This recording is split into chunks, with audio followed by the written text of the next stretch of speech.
Bismillahirrahmanirrahim. Assalamualaikum warahmatullahi wabarakatuh. Perkenalkan, nama saya Kartini. Saya sebagai mahasiswa IAIN Syekh Nurjati Cirebon dari jurusan Tadris Bahasa Indonesia semester 3 kelas C.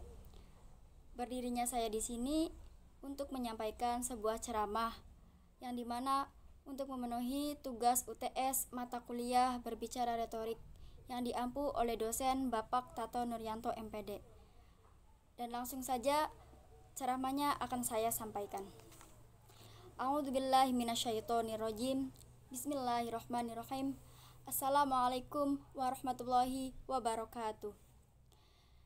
Innal hamdalillah nahmaduhu wa nasta'inuhu wa nastaghfiruhu wa na'udzu billahi min syururi anfusina wa sayyiati a'malina may yahdihillahu fala mudhillalah wa may yudlil fala hadiyalah wa asyhadu an la ilaha illallah wahdahu la syarikalah wa asyhadu anna muhammadan abduhu wa rasuluh. Saudara-saudaraku yang dirahmati Allah, puji dan syukur marilah kita panjatkan kehadirat Allah Subhanahu wa taala, Zat Rabbul Alamin. Salawat serta salam marilah kita panjatkan kepada junjungan Nabi besar kita Muhammad sallallahu alaihi wasallam. Saudara-saudaraku dimanapun Anda berada, izinkan saya untuk menyampaikan sebuah ceramah yang bertema solusi menghadapi stres dalam Islam. Hampir setiap waktu kita dibanjiri oleh informasi yang dibagikan lewat sosial media maupun media massa.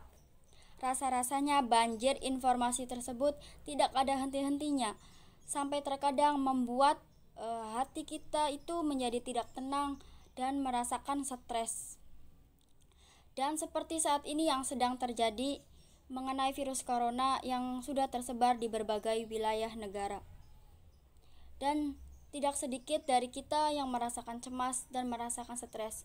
Bagaimana jika virus tersebut mengenai kita, mengenai keluarga kita, bahkan mengenai orang terdekat kita. Dan pada saat ini kita hanya berpikir bagaimana solusinya menghadapi rasa stres, bagaimana menghadapi masalah dalam kehidupan kita. Sebenarnya dalam Islam sudah menjawab hal ini. Bagaimana cara menghilangkan kecemasan dalam diri kita, bagaimana menghadapi masalah dalam kehidupan kita, dalam Islam itu sudah diajarkan. Sebagai agama yang mengajarkan keseimbangan, justru kita tidak boleh merasa berputus asa dan harus menghadapi masalah dengan secara rasional. Dan seperti pada firman Allah Subhanahu wa taala dalam Quran surat Ali Imran ayat 139, janganlah kamu bersikap lemah dan janganlah kamu bersedih hati, padahal kamulah orang-orang yang ditinggikan derajatnya apabila kamu orang-orang yang beriman. Saudara-saudaraku yang berbahagia, inilah beberapa hal bagaimana Islam mengajarkan cara menghilangkan stres agar hidup kita itu penuh dengan berkah dan penuh dengan kebahagiaan. Yang pertama itu dengan mendasari niat dengan ikhlas. Segala sesuatu, segala perbuatan maupun segala aktivitas yang ingin kita kerjakan harusnya didasarkan dengan niat yang ikhlas, dengan mengharap ridha Allah Subhanahu wa taala semata. Dan dengan seperti itu kita harus sadar bahwa segala apa yang kita dapatkan, segala apapun yang kita lakukan hanyalah dari Allah Subhanahu wa taala. Jika kita dalam segala aktivitas kita, dalam segala perbuatan kita didasari dengan niat yang ikhlas, dengan mengharap ridha Allah Subhanahu wa taala, insya Allah apapun hasilnya itu walaupun sedikit tidak akan membuat kita kecewa dan tidak akan membuat kita itu menjadi stres.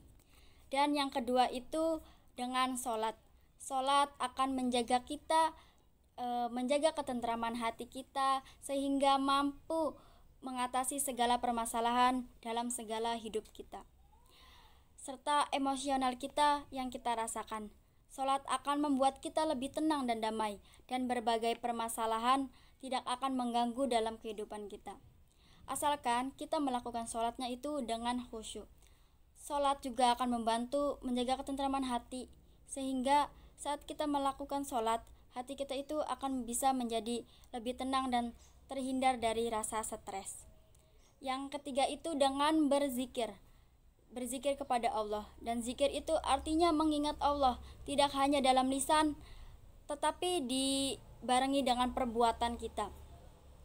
Di setiap hela napas kita harus hadirkan Allah Subhanahu wa taala. Dengan begitu, kita akan menjadi tenang sebagaimana firman Allah Subhanahu wa taala yang artinya berzikir yang diniatkan untuk Allah akan menjadi suatu ketentraman hati. Terlebih zikir yang banyak mengandung kalimat-kalimat mengesahkan Allah seperti ayat kursi maupun zikir lainnya. Dan yang keempat itu dengan berdoa kepada Allah Subhanahu wa taala. Selain dengan sholat, cara untuk kita bisa berkomunikasi dengan Allah Subhanahu wa taala ialah dengan memanjatkan doa kepada Allah. Berdoa akan membuat kita itu menjadi lega. Ketika kita berdoa kepada Allah dengan harapan kita itu diberi kemudahan, diberi kekuatan dan ketabahan dalam menghadapi segala macam rintangan dalam kehidupan kita. Dengan begitu kita lebih bisa optimis dalam melalui hidup dan insya Allah akan semangat. Tidak akan pernah lagi stres menghampiri kita. Dan sekian ceramah dari saya ucapkan terima kasih. Apabila ada kesalahan kata, saya mohon dimaafkan. Subhanaka Allahumma wa bihamdika asyhadu alla ilaha illa anta astaghfiruka wa atubu ilaik. Wassalamualaikum warahmatullahi wabarakatuh.